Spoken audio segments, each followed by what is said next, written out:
I was reading your comments, and there was one particular comment on the last video that made me want to make a video about it. Somebody said their therapist is telling them that they're spending too much time on their hobby, and that's not something they should be doing. I think they said it's not realistic, something like that. This made me think of a few things. One, for most of us, at least people like me, and I know there's a lot of you out there, we never really chose to do this. For whatever reason, we, since the dawn of time, were affected by music differently than other people are affected by it. When I say other people, I just mean everybody who's not basically drawn to needing to understand it, understand how it works, why it sounds the way it does. What is it about this record that sounds so cool? I mean, for me, it started way back in the day. The first two CDs that I ever got was for a birthday present.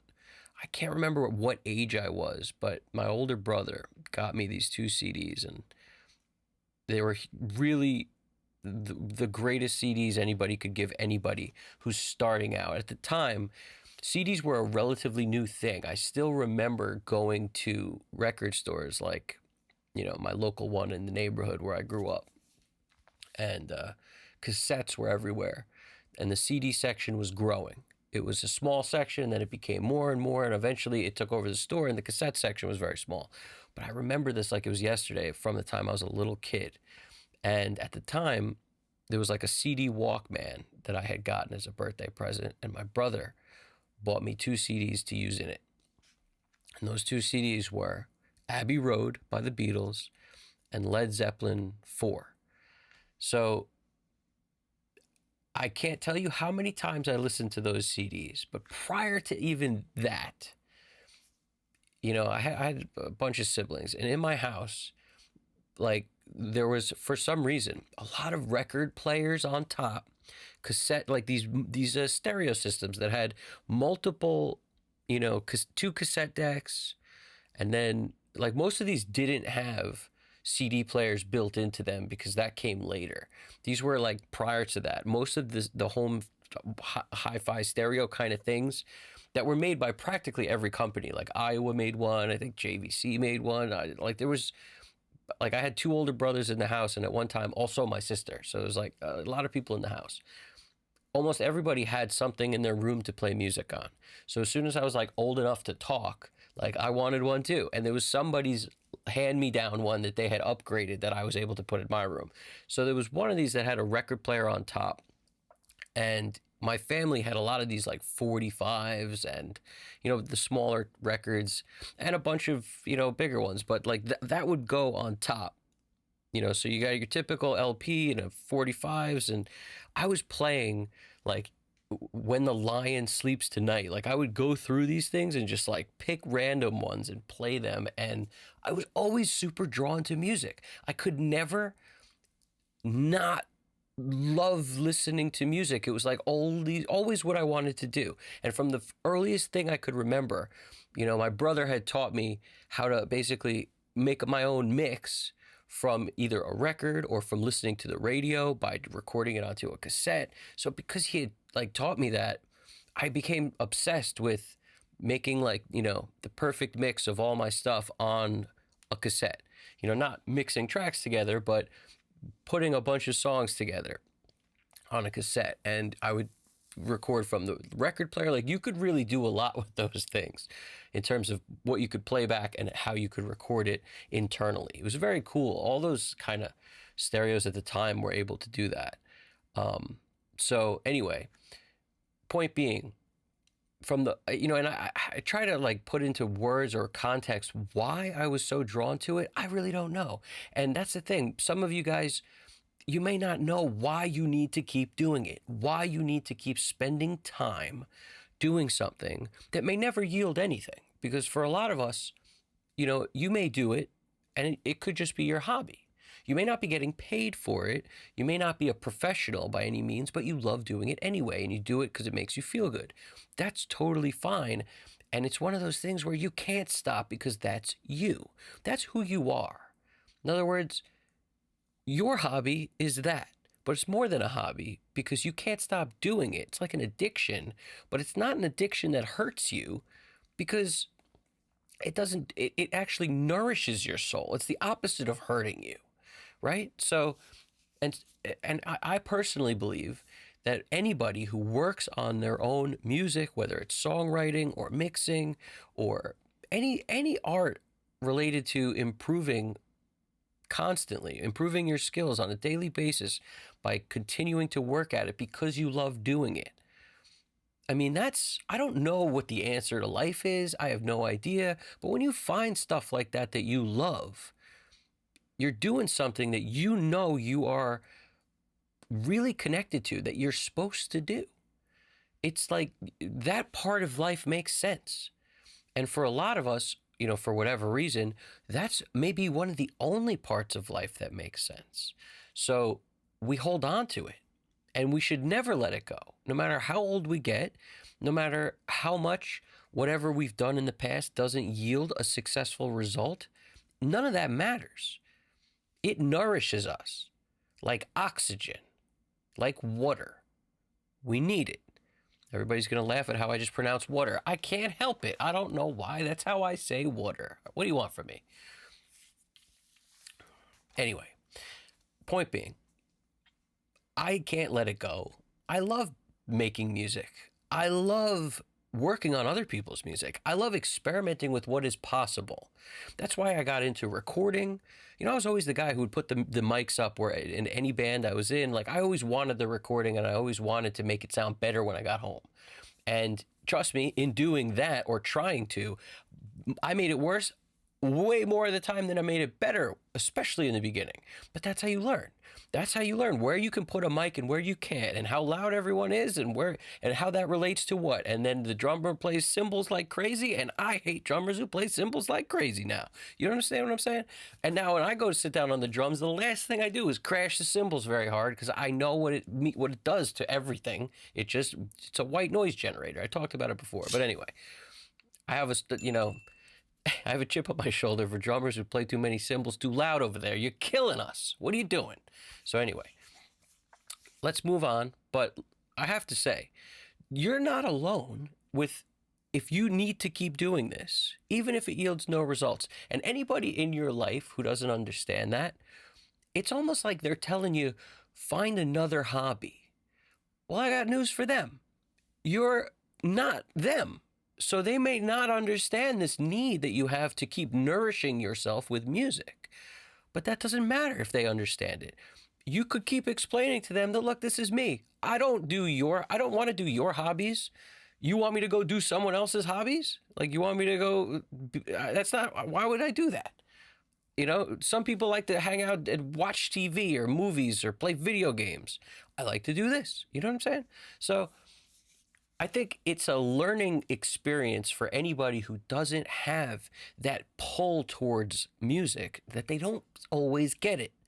And a lot of people that, love making music, it's because it's a puzzle.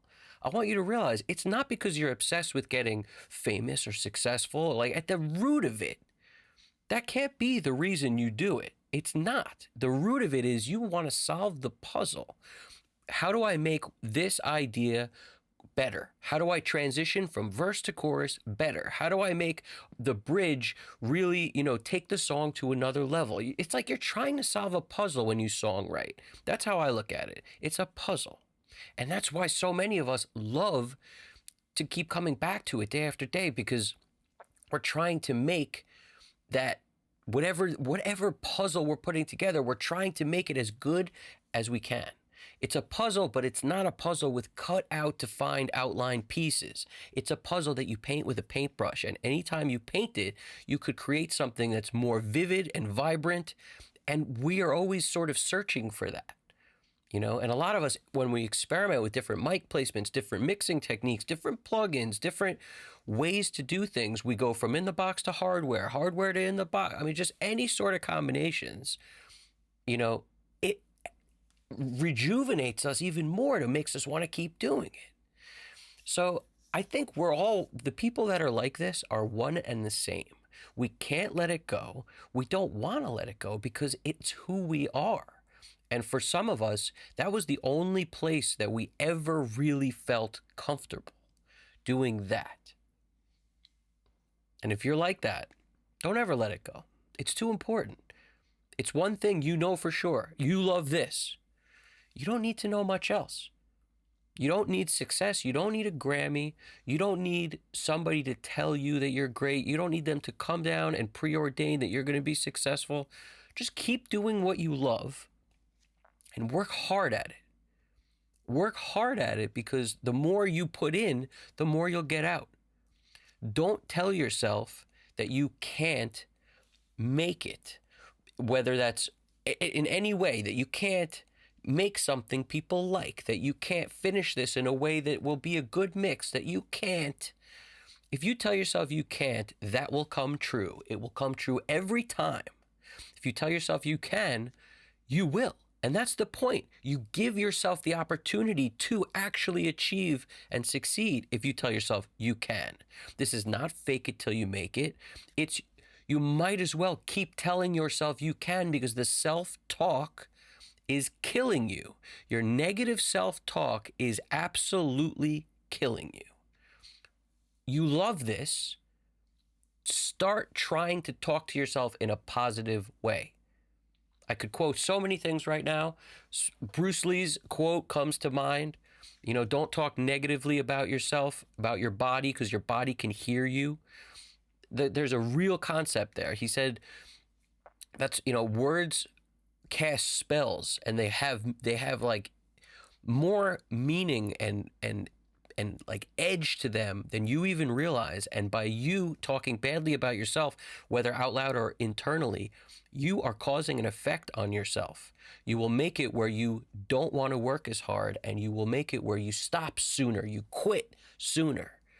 You will make it where you never actually do everything you can possibly do, because that self-talk drains you, makes you tired, makes you want to give up and go do something else. It makes you want to listen to the voices that tell you to do that. You shouldn't. That comes down to the negative self-talk, whether you would even give that the time of day.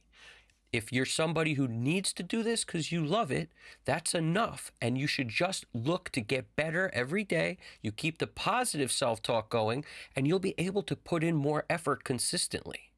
That's another thing. A lot of us, we're sprinters. We like to work really hard for sometimes I stay up all freaking night working on something, and then I'm done the next day because I just stayed up for 2 days straight trying to achieve something. It took me years and years and years to learn that that's also kind of destructive. You need the sleep, you need the mental health to sit down and perform at your best. So you really have to create some sort of a schedule. It helps you be better, because then you can be consistent, because the key to getting better is consistency. If you go super hard and then you need 3-4 days off because you just went so hard, that doesn't do it. Because at the end of that working all night kind of thing, there's always that thing where you listen and they're like still upset, and then it really hurts because you didn't do it in a way that's sustainable. You did it where you were just up for 2 days, 3 days straight. You destroyed yourself to get something, and then you're not happy at the end. That's when the walls start coming down internally. So the way to keep that from happening is the consistency. Start around the same time, finish around the same time, dedicate a certain amount of hours, and do it consistently. You will improve. And that will also help the self-talk, because like I said, it's really hard to fight the self-talk that's negative with positive self-talk, which is what you have to do when the walls start coming down. And that will happen if you burn yourself out by working too hard on something and not getting a good amount of sleep to get the mental health going. It's all very critical stuff. I'm really curious what you guys think is critical, because, a lot of us have been doing this a long time. There's a lot of people who check out the videos on the channel. You guys leave awesome comments, and I appreciate that, because a lot of you have your own perspective on this because you've been doing it so long also. So it's one of those things where we're one and the same, all of us. And it's even people who just started doing this, but that this is something you love, you're one of us too. You just may not have the experience to really understand everything I'm saying, but I bet some of this stuff rings true. So leave something in the comments. I appreciate it. I'll talk to you guys soon. You guys got this. Keep it steady. All right? Talk to you guys soon. Evan Jaffe, Custom Cut Studios. You guys got this. Take it easy.